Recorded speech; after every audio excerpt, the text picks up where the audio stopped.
윤영주 장로님께서 연세대학교 다닐 때에 그가 가수로도 활동을 했어요. 그때 많은 인기가 있었습니다. 근데 1975년 연예인들에게 엄청난 일이 다가왔는데 대마초 사건이 터진 것입니다. 여기에 관련되어져서 우리 윤영주 장로님께서 감옥에 들어갔어요. 그 감옥에서 그 창살 사이로 비춰지는 책상 하나에, 조그만 책상 위에 성경책 하나가 있었습니다. 그 성경 말씀을 감옥 안에서 읽기 시작을 했어요. 하나님의 은혜가 우리 귀한 장로님에게 풍성하게 임하였습니다. 그 감옥은 윤영주 장로님에게 있어서 수치와 치욕과 저주의 자리였어요. 그러나 말씀의 은혜를 받고 그 자리는 저주의 자리에서 은혜의 자리로, 축복의 자리로 바뀌게 되었습니다. 그는 간증할 때마다 반드시 이 이야기를 합니다. 비록 밧줄에 묶이고 수갑에 채여 법정에 나가는 몸이었지만 하나님 안에서 성령의 법이 나를 해방시켜 주었고 내 목소리의 주인을 바꾸어 놓으셨습니다. 드디어 그의 목소리가 주인이 바뀌어서 세상의 노래보다도 하나님을 찬양하는 그런 찬양자로서 일어나게 되었던 것입니다. 우리 사랑하는 성도님들, 오늘 이사야 61장을 우리 대하면서 바벨론 시대에 노예 생활하며 고난당하고 상처받고 걱정도 있고 근심도 있고 하나님은 다 아셔요. 슬픔도 있는 것도 다 알아요. 그것을 뚫고 나가 이길 수 있도록 하나님께서 우리들에게 무엇을 부탁하느냐? 찬송의 옷을 입으라, 이렇게 말씀해 주고 있어요. 이 코로나 때 우리는 이 어려움들을, 난간들을 뚫고 가야 됩니다. 이때에 우리가 할 수 있는 게 무엇인가? 여러분, 믿음의 최고봉인 찬양을 통하여서 우리의 믿음이 흔들리지 않기를 주님의 이름으로 축복합니다. 우리 이사야 61장 3절 좀 띄워주십시오. 무릇 시온에서 슬퍼하는 자에게 화관을 주어 그 죄를 대신하며 기쁨의 기름으로 그 슬픔을 대신하여 찬송의 옷으로 그 근심을 대신하시고 그들이 의의 나무 곧 여호와께서 심으신 그 영광을 나타낼지라 일컬음을 받게 하려 하심이라 그랬어요. 오늘 여러분, 죄 대신에 화관을 우리에게 씌워주신다 그랬어요. 슬픔 대신에 기쁨의 기름으로 바르도록 인도해 주실 거예요. 근심 대신에 찬송의 옷을 입혀주실 거예요. 우리 사랑하는 성도님들, 옷은 신분을 이야기를 합니다. 경찰복을 입으면 경찰의 신분이에요. 하얀 가운을 입으면 의사나 약사인 것입니다. 또한 방화복을 입으면 소방수원이에요. 그러면 예수를 믿는 크리스찬은 어떠한 옷을 입어야 되는가? 찬양의 옷을 입을 수 있기를 예수님의 이름으로 축원합니다. 왜 그러는가? 오늘 여러분, 미래의 메시아가 오셔서 우리들의 상처와 아픔을 다 치유해 주시겠다고 말씀했기 때문에, 그래서 우리는 그 메시아가 올 때까지, 이 코로나가 끝날 때까지, 하나님의 은혜가 내려질 때까지 우리는 기다려야 되는데, 기다릴 때 우리는 어떠한 신앙으로 나가야 되는가? 찬양의 신앙으로 나아가야 될 줄로 믿습니다. 1절 좀 띄워주십시오. 1절에 3절에는 찬송의 옷을 입으라 하면서 왜 그러는가? 하나님께서 하나님의 영을 부어서 메시아에게 기름을 부어서 가난한 자에게 아름다운 소식을 전하고 마음이 상한 자를 고쳐주고 포로된 자에게 자유를 주고 갇힌 자에게 노임을 줄 그 메시아를 보내주시겠다고 하는 거예요. 저 이야기는 일반적인 사람을 두고 이야기한 것이 아닙니다. 저 말씀은 예수 그리스도에게 해당되는 말씀이에요. 이사야가 선포하고 난 다음에 예수님이 700년 후에 오셨습니다. 그 사이 동안에 수많은 인생과 고난과 아픔과 상처가 있을 때에 하나님은 우리에게 뭐라고 말씀하시는가? 찬송의 옷을 입으라고 하는 거예요. 예수님은 반드시 오신다. 그리고 우리에게 갇힌 자에게 노임을 주시고 포로된 자에게 자유를 주시고 슬픔을 기쁨으로 바꾸고 죄에서 화가를 주시고 반드시 하나님이 역전시키고 바꿔 놓으실 것이다. 그래서 우리는 무엇을 해야 되느냐? 그 당시에 찬양을 하라는 거예요. 오늘 우리 사랑하는 성도님들, 코로나 때 우리 찬양 많이 합시다. 찬양을 많이 해야 돼요. 오늘 누가복음 4장에 가면은 이사야 61장 1절의 말씀을 예수님께서 그대로 인용하십니다. 인용하실 때에 누가복음 4장은 예수님이 고향이에요. 나사렛입니다. 거기에 가서 처음으로 예배를 드립니다. 예배를 드릴 때 예수님께서 뚜벅뚜벅 걸어 나가서 성경을 펴놓고 읽어요. 여러 성경들이, 두루마리 성경들이 그 해당 안에 있을 때에 예수님은 어느 부분을 읽으셨는가? 이사야 두루마리를 딱 꺼내갖고 61장 1절의 말씀을 그대로 읽었어요. 포로된 자에게 자유를, 갇힌 자에게 노임을 줄 것이다. 이 말씀을 그대로 읽고 난 다음에 오늘날 이 말씀이 너희에게 응하였느니라. 그 메시아가 하나님께서 영을 불어넣어서 이 땅에 보내시고 상처받은 자에게 치유하시고 근심 있는 자를 치유하시고 슬픔 있는 자를 치유하시고 아픈 자를 치유하시고 포로된 자를 자유케 하시는 분은 예수님, 그분이 오늘 이 자리에 왔다. 바로 나다.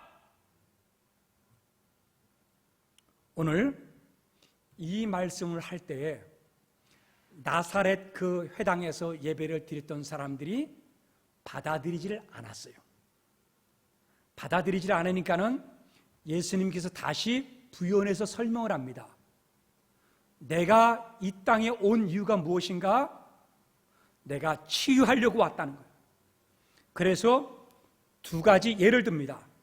첫 번째 예가 엘리야 시대에 시돈 지역에서 3년 6개월 동안 비가 내리지 않아서 말라 굶어 죽어가는 사렙다 가부에게 하나님께서 엘리야를 보내어서 기름이 나오게 만드시고 그 가문을 살려내고 많은 어려움과 고난 속에서도 그 사렙다 가문의 자식과 모든 사람들을 하나님 구원해 주신 줄로 믿습니다.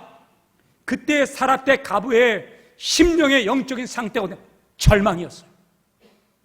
이거 먹고 죽겠다고, 마지막 한 움큼의 밀가루를 먹고 죽겠다고 절망적인 상황 속에서 하나님은 구원해 주셨어요. 치유해 주신 것이죠. 두 번째, 엘리사 시대에 저 아람의 장군이었던 나만 장관을 고쳐주신 분이 누구신가? 하나님이라고 하는 거예요. 그 당시에 많은 환자가 있었지만 나만 장군 한 사람만 치유를 받았다는 거예요. 이 이야기를 예수님께서 부연해서 설명하신 이유가 무엇입니까? 바로 이사야 61장에 하나님께서 기름 부어 보내시는 메시아의 사역의 성격은 무엇인가? 상처받은 사람, 아픈 사람, 하나님께서 치유하시겠다고 하는 거예요. 오늘 여러분, 우리는 이 치유를 위해서 우리의 믿음이 변질되어 있지 않고 그 믿음이 주님이 오실 때까지, 치유될 때까지 우리는 찬송으로, 믿음으로 걸어갈 수 있기를 예수님의 이름으로 축복합니다. 그래서 이사야는 찬송하라고 하는 거예요. 바벨론 포로에 끌려가 있는 사람 하나님 알아요. 아프고 고통당하고 학대받는 것도 알아요. 조롱받는 것도 알아요. 그런데 그 어려운 난관을 뚫고 갈 수 있는 게 뭐냐? 찬양의 옷을 입으라고 하는 거예요. 내 손을 주께 높이 듭니다. 내 찬양 받으실 주님, 내 마음을 주께 활짝 엽니다. 내 찬양 받으실 주님, 슬픔 대신 희락을, 죄 대신 화관을, 근심 대신 찬송을, 찬송의 옷을 주셨네.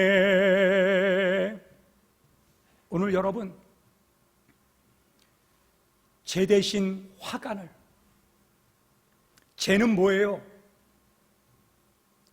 절망의 상태에 앉았을 때 먼지 위에 올라앉는 게 죄입니다. 훅 불면 날아가는 거예요. 죄는요, 누가 죽었을 때 너무 극한 슬픔에 쌓여서 죄 위에 앉아 있는 거예요. 사망의 상징입니다. 절망의 상징이에요. 화가는 뭐냐? 신부가 결혼하는 날 신랑을 함께 웨딩 축제를 벌일 때 머리에다 쓰는 자나 꽃이 화관입니다. 여러분, 화관은 축제예요. 화관은요, 기쁨입니다. 즐거움입니다. 하나님께서 그렇게 바꿔주시겠다고 하는 거예요. 오늘 여러분, 우리는 그런 주님을 바라보면서 우리의 신앙이 흔들리지 않고 이 시대에 찬양하면서 믿음으로 이길 수 있기를 주님의 이름으로 축복합니다. 크로스비 여사가 있어요. 태어날 때 그 유머가 아이를 잘못 받아갖고 눈이 있잖아요. 상처를 받아서 못 쓰게 되었습니다. 그는 자랄 때 원망과 불평 속에서 자랐어요. 그럴 때마다 할머니가 이 크로스비 여사에게 하나님의 말씀을 가르치는 거예요.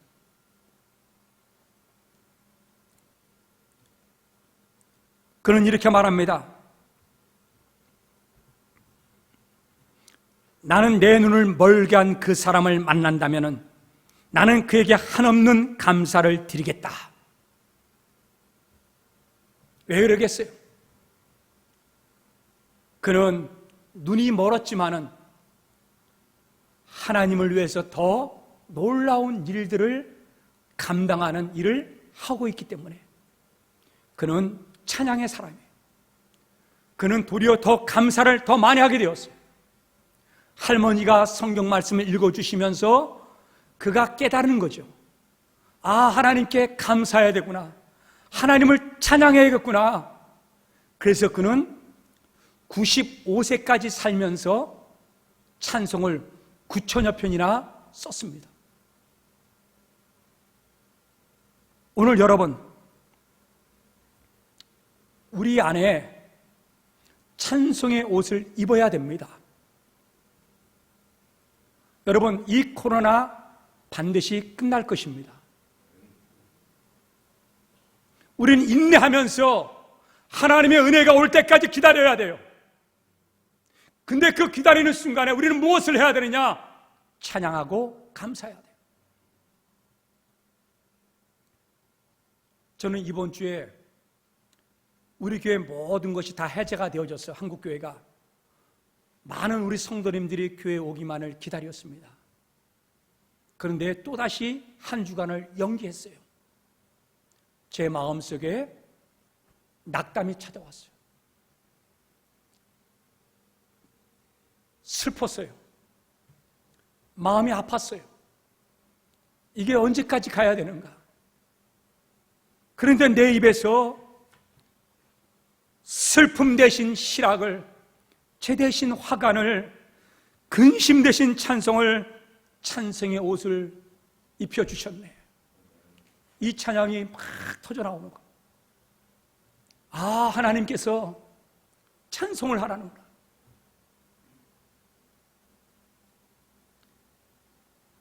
그랬더니 내 안에 희망이 생기는 거예요. 어떤 환경에 있을지라도 신앙의 최고봉은 무엇인가? 하나님을 향해서 나는 당신을 절대적으로 믿습니다. 흔들리지 않습니다. 이 고백이 찬송인 거예요.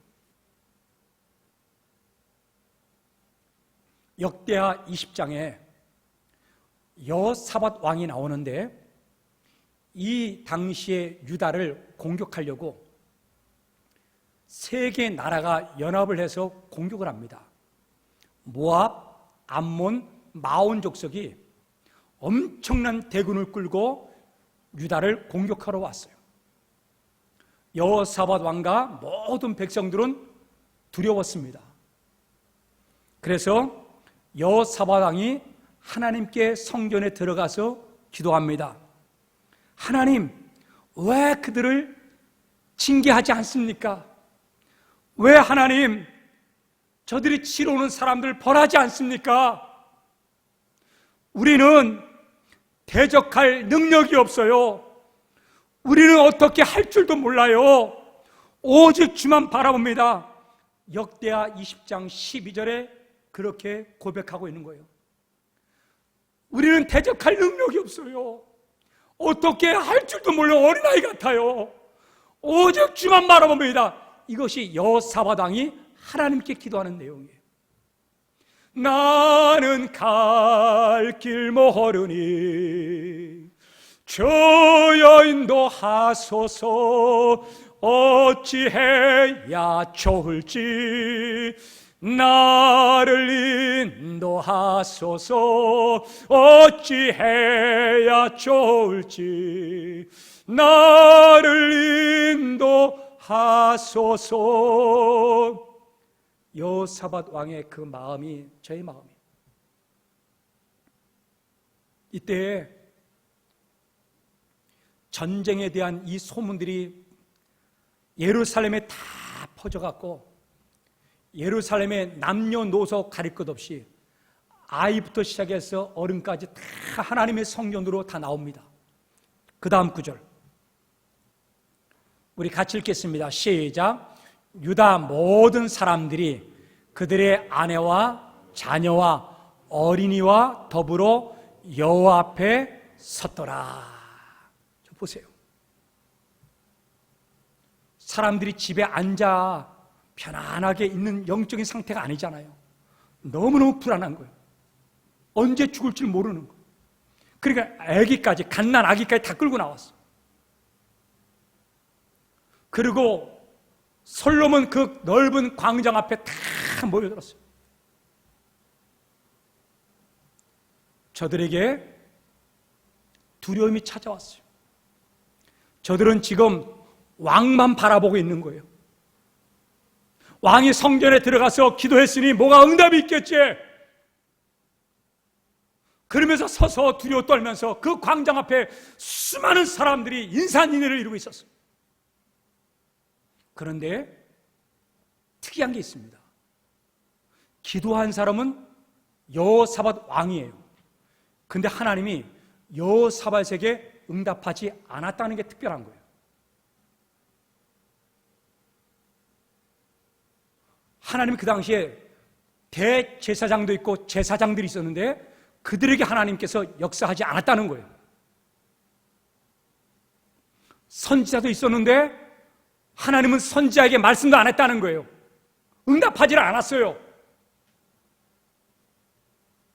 오늘 여러분, 두려우면서 기도하는 것은 응답이 없어요. 찬송하면서 하나님께 믿음으로 나가기를 원합니다. 그런데 그 수많은 무리들 가운데 그것이 몇만인지 몇십만인지 모르지만 피난 온 사람들까지 다 합치면 엄청난 숫자가 인산인해를 이루었을 거예요. 근데 그 중앙 딱 가운데에 누가 있느냐? 야하시엘이 있습니다. 하나님께서 어느 누구도 인간의 눈으로 알아볼 수 없는 그 가운데 중앙 딱 그 가운데 야하시엘에게 하나님께서 하나님의 말씀이 임하시는 거예요. 자, 우리 성경 볼 수 있기를 원합니다. 우리 14절 같이 한번 읽어보겠습니다. 시작. 여호와의 영이 회중 가운데에서 레위 사람 야하시엘에게 임하셨으니 그는 아삽 자손 마따냐의 현손이요 여이엘의 증손이요 분하의 손자요 스가랴의 아들이더라. 여호와의 영이 레위 사람 야하시엘에게 임했는데 저기 회중 가운데서 가운데라는 단어가 여러분 히브리 단어로 타웨크라고 하는 단어인데 이 단어는 뭐냐? 뜻이 중앙 한가운데, 정중앙 한가운데. 이 야하시엘도 수많은 사람들이 전쟁이 벌어진다니까 광장으로 몰려나온 거예요. 사람들 마음속에 서서 왕이 나올 때까지 기다리는 동안에 그들의 영적인 상태가 무엇일까요? 두려움이었어요. 하나님은 두려운 사람에게 하나님의 영이 임하지를 않아요. 그러면 야하시엘은 어떠한 사람입니까? 아삽 자손입니다. 아삽 자손은 다윗 시대에 찬송하는 사람이에요. 쉽게 말해서 지휘자입니다. 이 야하시엘이 그 정중앙에 딱 있어서 사람들마다 탄식의 소리가 막 울려 퍼져요. 야, 우린 끝장이다. 죽었다. 영적 지진이 막 일어나요. 그런데 흔들리지 않고 그 가운데 정중앙에서 하나님을 향하여 고요히 찬송하는 사람이 한 사람이 있는데 그 사람은 야하시엘인 거예요. 하나님은 그 사람에게 말씀합니다. 너희들은 싸울 곳이 없다. 내가 전쟁에 나가서 싸울 것이다. 너희들은 가만히 서 있으라. 이 음성이 울려 퍼지자마자 야하시엘은 그 성전의 그 중앙에 서서 크게 소리치릅니다. 여호사밧 왕이 나와봤습니다. 응답이 없었습니다. 제사장도 응답이 없었습니다. 선자도 응답이 없었습니다. 그런데 평범한 연약한 찬송하는 사람, 그 사람에게 하나님의 말씀이 임하였다는 거예요.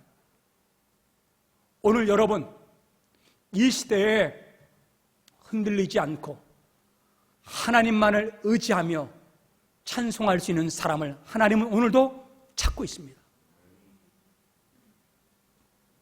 전쟁에 나갈 때 여호사밧 왕이 우리가 하나님께서 싸우지 말고 가만히 서서 지켜보라고 했는데 좀 그렇잖아?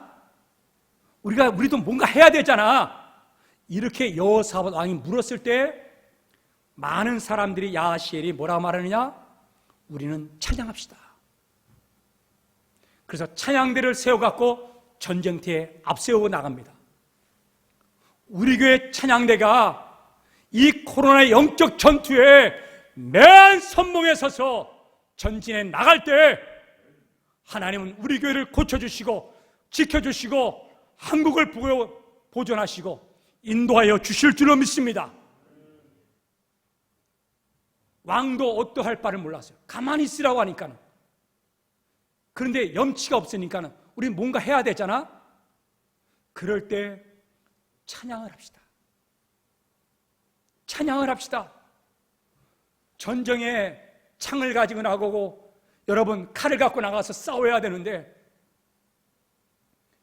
하나님 앞에서 우리의 이 어려운 난간들을 뚫고 갈 때 하나님 앞에서 우리가 보여줄 수 있는 가장 최고의 신앙이 뭐냐? 찬양이라고 하는 거예요.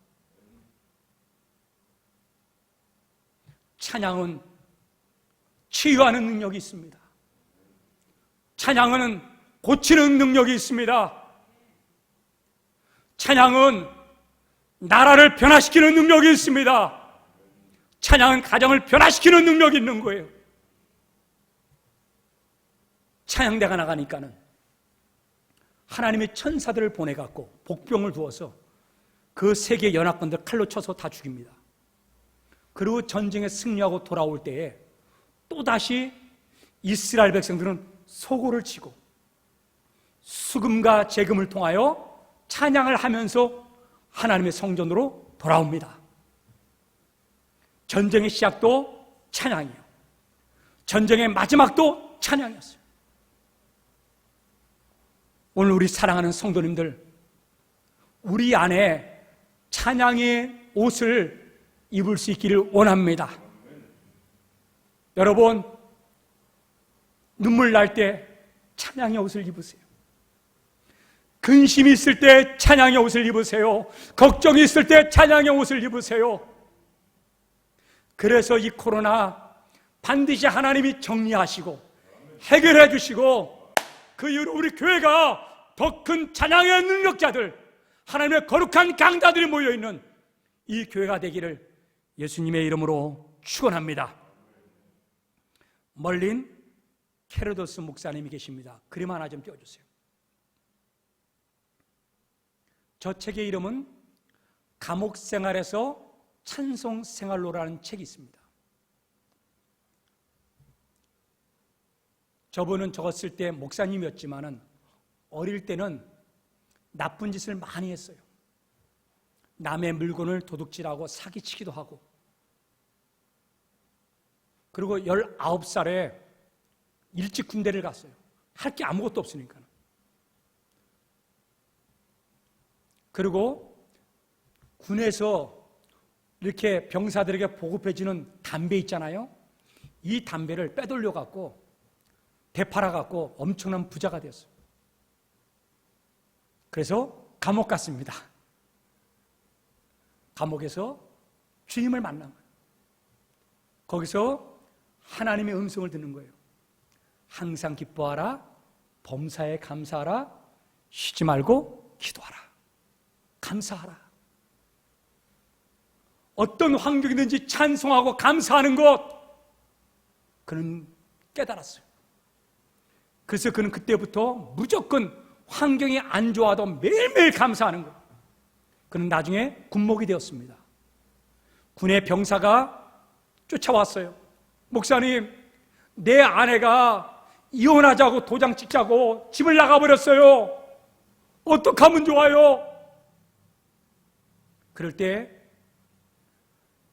우리 이 목사님이 그 병사에게 말합니다. 아내가 이혼한다고 하니까는 하나님께 감사하세요. 정신 나갔구만. 목사님, 가정이 쪼개지고 파탄 나는데 어떻게 감사하고 찬송해요? 아니야, 하나님께 찬송하고 감사해. 한번 해봐. 그런데 집에 돌아와서 가만히 보니까는 그래, 한번 해보자. 그래서 그때부터 계속 감사하고 찬송했어요. 일주일 만에 아내가 전화 왔어요. 여보, 내가 잘못했어. 내가 실수한 거야. 나를 용서해줘. 나를 다시 받아줘. 그래서 가정이 하나 되는 것을 이 목사님이 감옥 생활에서 찬송 생활로 저 책에 기록되어 있습니다. 오늘 여러분, 찬송에 엄청난 하나님의 능력이 숨겨져 있는 거예요. 오늘 여러분, 우리 이 어려운 이때에 슬퍼하지 마시고 한숨 짓지 마시고 걱정하지 말고 절망 가운데 죄에 앉지 마세요. 지금 계속 이런 상태로 가면서 여러분, 상가에 모든 있잖아요. 상가를 운영하는 사람들이 지금 도저히 못 버티겠습니다. 난리가 났어요. 지금 다 절망이에요. 이때 우리는 무엇을 해야 되는가? 고쳐주시고 치유하신 하나님을 믿는 믿음으로 찬양하고 찬양의 옷을 입을 수 있기를 예수님의 이름으로 축원합니다. 우리 찬양하겠으면 내 손을 주께 높이 듭니다.